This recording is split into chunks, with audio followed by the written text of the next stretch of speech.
This is Coach Rochet coming to you from the garage gym. A little rainy day here in SoCal, but it didn't stop us from getting a workout in, a little CrossFit workout, some front squats, 400-meter run, and some L pull-ups. I'm a little winded, so I apologize for that. But every time I follow, CrossFit programming, or I look at programming from another strength and conditioning program, whether it's Wendler's or Dave Tate's or Louis Simmons or what they're doing over at Wake Forest or UCLA or what we were doing at USD, a lot of times I try to think back and really examine what is it that makes for a good strength and conditioning program. And by a good strength and conditioning program, I mean a program that enhances the athleticism of the athletes going through it so that they're better at their sport. Because that's the whole goal. That's why you're doing this stuff in the weight room. Sure, it makes you look good, makes you feel good, it's good for your health, but really, at this time in your life, while you're engaged in sport, the reason you're training so hard in the weight room and on the field outside of practice is to get better at that sport. And really what I've kind of figured out over the years is that the programs that I see give the best results or enhance performance the best are the ones that focus on the basics. And I'm sure you've heard that before, hey, do the basics, stick to the basics, those kind of things. And you might wonder, yeah, I've heard that before, what does that even mean?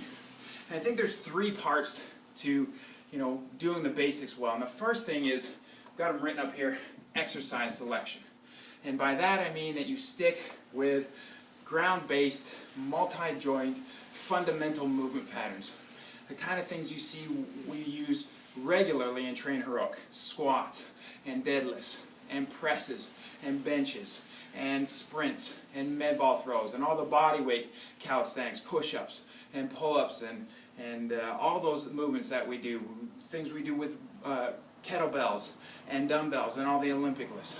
All of those are the type of exercises that really enhance the athletic attributes of an athlete, make them perform better on the field. So if you're following our program, Train Heroic, you're doing that already. Checking that box right there.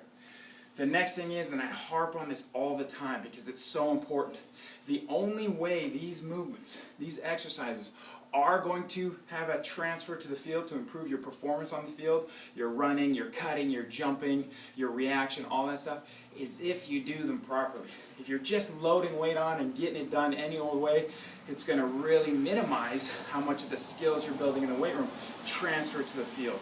So you got to have the proper technique. And we have videos on our website. I mentioned CrossFit. Go to the CrossFit website. Look at all the exercises that they show you, how to do them properly, point by point, exactly how to do those exercises the right way. But if you're following our program and you're following what your coaches are telling you and you're coaching each other in the weight room and you're proud of your technique, then you can put a check in that box. Now the last thing you need to do once you've developed this good technique in the proper exercises is you got to get good at those movements. You got to build a certain standard of excellence in those movements. It's great to do a back squat perfectly with a 45-pound bar on your back. But to be an elite athlete, you're going to have to do a little bit more than that. And so over the years, I've seen coaches provide basic standards or benchmarks for their athletes to get to.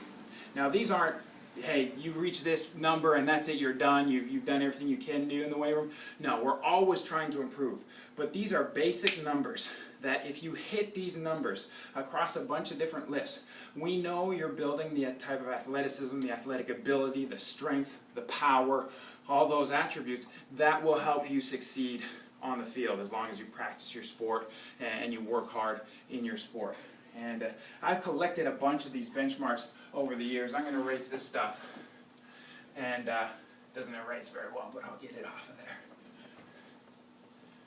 Let me get a little spray on the board here. Got all the tools we need here in the gym.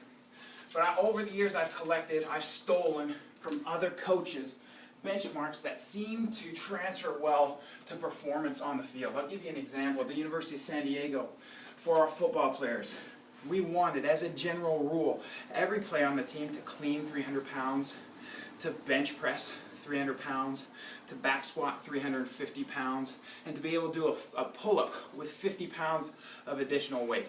on their body. Now, by no means did we say, hey, once you achieve that, you're done in the weight room. We had a lot of guys go way past those numbers.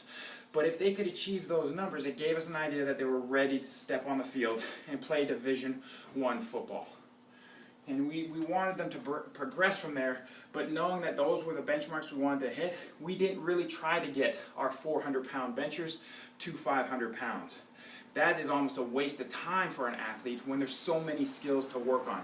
How much better is a football player on the field if they can bench 500 pounds versus 400 pounds? Probably not a whole lot better.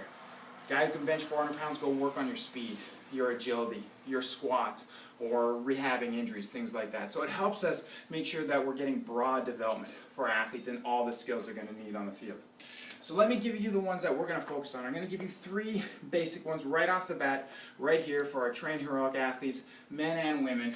And these will be your basic benchmarks to start. We're going to bring a lot more in.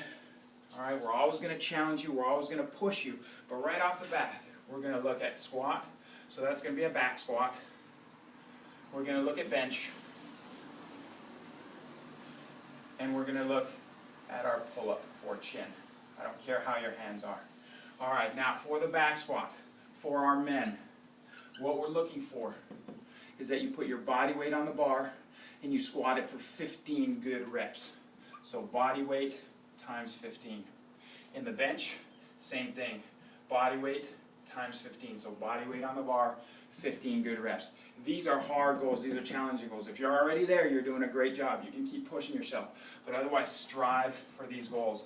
And for pull-up, we want 15 strict consecutive pull-ups. All right, those 3. If you can get all 3 of those, you're doing a great job. All right, you're going to be ready to step on the field and compete. If you're really good in one and way far in 1 or 2 others, you know where to focus your work on. Now for our women, we'd like to see 135 pounds in the back squat for 5 good reps. We'd like to see 135 pounds on the bench for 1 solid rep. And we want to see 5 strict pull-ups to start. Again, if you're good at one, find the ones you're not good at and focus on those while maintaining the other one. Now, it goes without saying, remember we talked about technique. These are with good technique.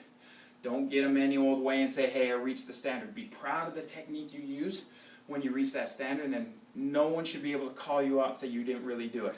You should be on video. There's no question about it. You nailed it. And now you're moving forward, but you know you're starting to kick butt and you're ready to get after it on the field. So there are your benchmarks to work on. If you're already there, keep plowing. We're going to give you more in the future. But if you're not there, train hard, train with us, train heroic, and I'll catch you next time.